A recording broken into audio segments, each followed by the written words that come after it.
My dear species fellows, उम्मीद करता हूँ आप सब खैरियत से होंगे। आज हम जिस फिलासफर को कवर करेंगे उनका नाम इब्न खल्दून है, और उनकी जो थ्योरी है जो कि बहुत फेमस थ्योरी है वो है असाबिया। असाबिया को हम डिस्कस करेंगे। असाबिया को दूसरे नंबर पे कहा जाता है कि द इंजन ऑफ सिविलाइजेशन। ये एक इंजन है जिससे सिविलाइजेशन बनती है। और यहाँ पे असाबिया में आगे हम देखते हैं कंटेक्स्ट की थोड़ा बात करते हैं कि जो इब्न खल्दून है इसका जो लाइफ पीरियड है वो 1332 से 1406 तक है। ये मुसलमान थे, नॉर्थ अफ्रीकन स्कॉलर थे। इसको कंसिडर किया जाता है कि जो फाउंडिंग फिगर थी सोशियोलॉजी, हिस्ट्रियोग्राफी या इकोनॉमिक्स, इनके फाउंडिंग फिगर्स में इब्न खल्दून का शुमार होता है।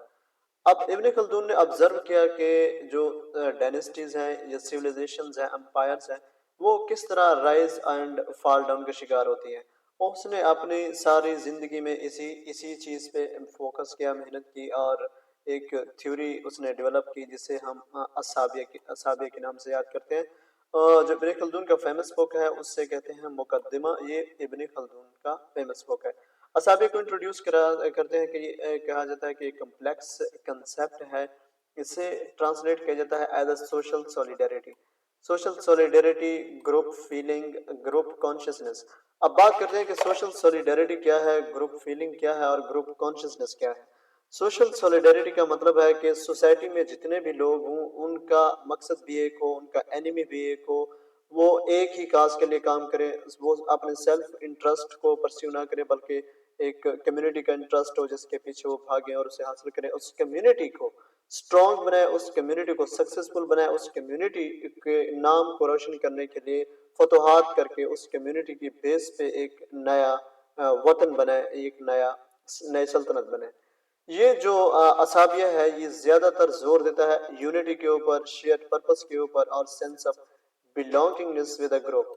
एक ग्रुप में आप रहते हैं तो आपकी जितनी भी बिलोंगिंगनेस होगी उस ग्रुप के साथ आपने वफादारी जाहिर करना है, उस ग्रुप के साथ आपने इत्तेहाद करना है, यूनिटी में रहना है, उस ग्रुप के साथ अपने पर्पस को शेयर करना है। ये इंट्रोड्यूस किया हमने असाबिया को। हम असाबिया की डेफिनेशन देखते हैं।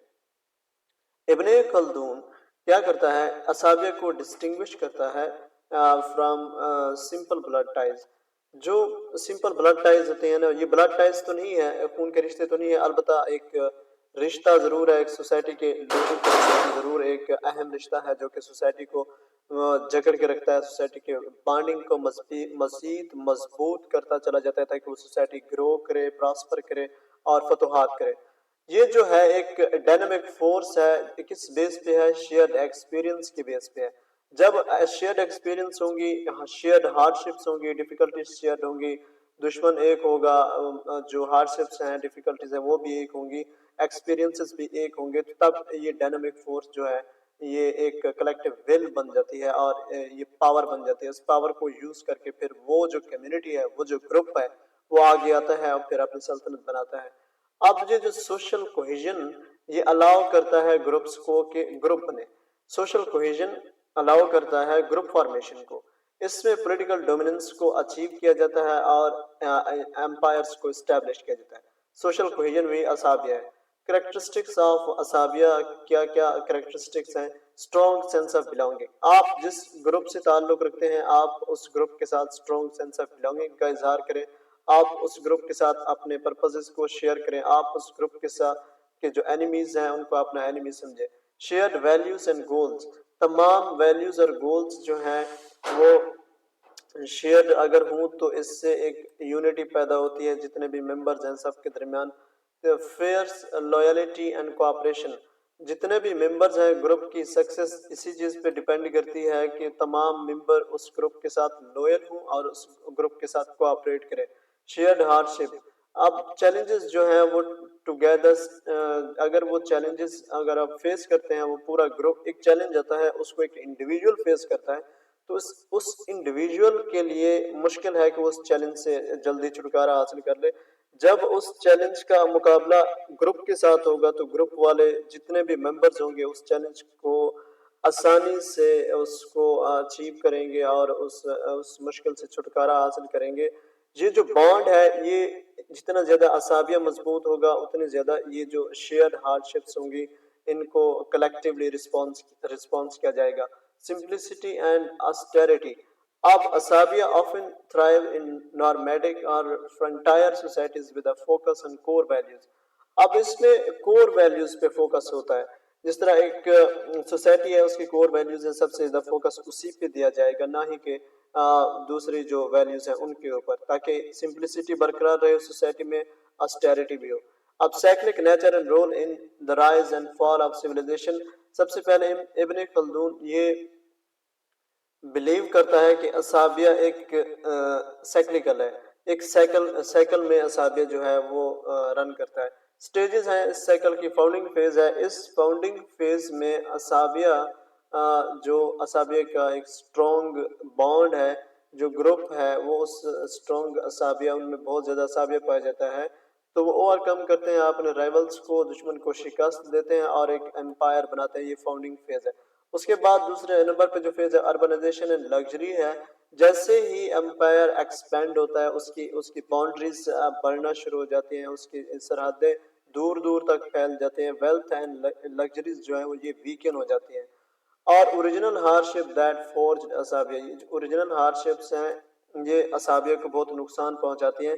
پھر اس کے بعد ڈکلائن آتا ہے، فریگمنٹیشن ہوتی ہے. جو رولنگ کلاس ہے وہ اپنے فوکس کو لوز کر دیتا ہے، ڈسپلن کو ختم کر دیتا ہے، لیڈنگ انٹرنل کنفلکٹس. اس رولنگ کلاس کے اندر، اس فیملی کے اندر، اس گروپ کے اندر آپس میں اختلافات پیدا ہو جاتی ہیں، جس کی وجہ سے جو شیئرڈ پرپس کا سینس ہے اس کو بہت بھاری نقصان پہنچتا ہے، اور اسابیہ کو بھی بہت بھاری نقصان پہنچتا ہے، جس کی وجہ سے تیسرا سٹیج ڈکلائن اینڈ فریگمنٹیشن. وہ جو ایک ہمارے پاس امپائر بناتا ہے، ڈائنسٹی بناتا ہے، وہ پھر ڈکلائن کی طرف جاتا ہے. ایمرجنس آف اے نیو اسابیہ. ا نیو گروپ ایک ایمرج ہوگا جس میں اسٹرانگ سینس آف اسابیہ ہوگا، strong sense of shared belongings ہوگی، تو وہ پریویل کرے گا. اور جو ڈکلائننگ ڈائنسٹی ہوگا اس پہ وہ پریویل کرے گا اور اپنی ایک نئی حکومت بنائے گا. اس طرح سے یہ سائیکل چلتا رہتا ہے. ایک حکومت ایک ڈائنسٹی یا امپائر بنے گا، اس کے بعد وہ عیاشی کے شکار ہوں گے، اس کے بعد وہ ڈکلائن کا شکار ہوں گے، پھر نئے لوگ آئیں گے، وہ سنبھال لیں گے. ہسٹوریکل ایگزامپل دیکھتے ہیں. Rise of Islam. The early Muslim community exhibited strong اسابیہ. جو ارلی مسلم کمیونٹی تھا ان میں اسابیہ بہت اسٹرانگ تھا، ان کو یونیفائی کیے رکھتا تھا، اور انہوں نے بہت زیادہ فتوحات حاصل کی، بہت ساری فتوحات حاصل کی. عرب کنکسٹ کو دیکھیں تو عرب آرمیز جو ہیں ان کو فیول کس نے کیا؟ اسابیہ نے فیول کیا، اور وہ ریپڈلی اسلامک امپائر کو ایکسپینڈ کرتے گئے. اوٹومن امپائر کی بات کریں تو جو عثمانی تھے انیشیلی طور پہ وہ ایک ٹرائب تھا ود اسٹرانگ اسابیہ. اس ٹرائب میں بہت اسٹرانگ اسابیہ پایا جاتا تھا، جو سلطنت عثمانیہ جنہوں نے بنائی. جس طرح ارطغرل کے بعد عثمان کے بعد اس کے بیٹے وہ راج کرتے گئے، تو پھر یہ بھی ڈاؤن فال کا شکار ہوا. تو یہ تھا ایک ہسٹوریکل ایگزامپل ہم نے دی اسلام کے رائز اینڈ ڈاؤن فال کی. عرب کنکسٹ ڈاؤن فال تو نہیں ہے اسلام کا، بٹ ایک رائز تھا جو کہ دنیا نے دیکھا. عرب لوگوں نے بہت ساری فتوحات حاصل کی، اوٹومن امپائر بنا. وہ ایک ٹرائب تھا، وہ ایک سمپل ایک چھوٹا سا ٹرائب تھا جس نے ایک امپائر کھڑا کر دیا. کریٹیکل انالائسز دیکھیں تو اسابیہ جو ہے وہ پوٹینشلی پروموٹ کرتا ہے نیرو سینس آف گروپ آئیڈینٹی کو، نہ ہی کہ براڈر سوشل فورسز. یہ جو براڈر سوشل ایک کنسیپٹ ہے اس کو پروموٹ نہیں کرتا، بلکہ ایک نیرو سینس آف گروپ آئیڈینٹی کو پروموٹ کرتا ہے. کچھ لوگ یہ آرگیو کرتے ہیں کہ جو ابن خلدون ہے ان نے اوور سمپلیفائی کیا ہے کمپلیکس ہسٹوریکل پروسیسز کو، کہ کس طرح سے ڈاؤن رائز ہوا، کس طرح سے فال ہوا، وہ بہت زیادہ اوور سمپلیفائی کیا ہے. However, the concept remains relevant for understanding group dynamics, the rise and fall of empires, and importance of social cohesion. لیکن تاہم پھر بھی یہ جو کنسیپٹ ہے اسابیہ کا یہ پھر بھی ریلیونٹ ہے. Rise and fall of empire میں اس کا بہت بڑا کردار ہے، اور سوشل کوہیژن میں اس کا بہت بڑا کردار ہے. تھینک یو ویری مچ. یہاں تک آج کا ہمارا ٹاپک ختم ہوا. اس چینل کو سے اگر آپ کو فائدہ حاصل ہو رہا ہے تو ضرور اس کو سبسکرائب کیجیے گا، بیل آئیکن کا بٹن دبائیے گا، اور اس کے ساتھ ساتھ اپنے دوستوں کے ساتھ شیئر کیجیے گا. Thank you very much. اللہ حافظ.